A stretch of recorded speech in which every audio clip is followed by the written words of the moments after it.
নাচের বাজে ঢোলার ঢাক। বাঙালির প্রাণের উৎসব নববর্ষ, আর এই উৎসবের রং যখন তারুণ্যের উচ্ছ্বাসে মিশে যায় তখন তা পায় এক ভিন্ন মাত্রা।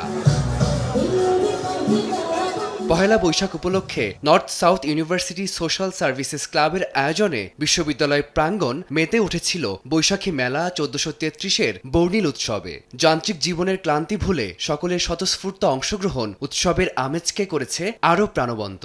সবসময় ভাইয়ারা কাঁধে করে নিয়ে মেলায় যেতেন। বাবার সাথে একটু মেলায় যাইতাম, অ্যান্ড দেন অনেক মাটির জিনিস থাকে না, মাটির খেলনা কিনতাম। আমার মনে আছে ওগুলো কিনে আমি ওই জিনিস ওগুলো ভেঙে ফেলতাম, বাট প্রতিবার কিনতাম। নাগরদোলাটা আমাদের মেইনলি প্রধান আকর্ষণ, কারণ সবার মাঝখানে একটা আমেজ থাকে যে নাগরদোলা আসছে, একটা মেলার ভাইব চলে আসছে। বিশ্ববিদ্যালয় সংলগ্ন খেলার মাঠে আয়োজিত এই মেলায় ছিল বাহারি সব স্টল, যেখানে প্রদর্শিত হয় বাঙালির ঐতিহ্যবাহী খাবার, হস্তশিল্প এবং লোকজ সংস্কৃতির নানা উপকরণ। প্রথাগত আনুষ্ঠানিকতার বাইরে গিয়ে ঐতিহ্যের এমন লালন নতুন প্রজন্মের কাছে পৌঁছে দিয়েছে অসাম্প্রদায়িক বাংলাদেশের বার্তা।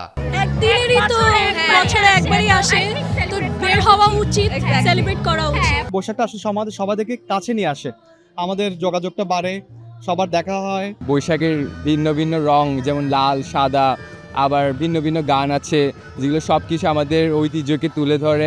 দিনভর আনন্দ আড্ডা আর বাঙালিয়ানার এই আয়োজনে আরও একবার প্রমাণিত হলো উৎসবের রঙে যখন সবাই একাত্ম হয় তখন তা হয়ে ওঠে এক পরম মিলন মেলা। মেলায় যাই রে মেলায়, ফারদিন মাঝার, সময় সংবাদ, ঢাকা। ললনারা হেঁটে যায়।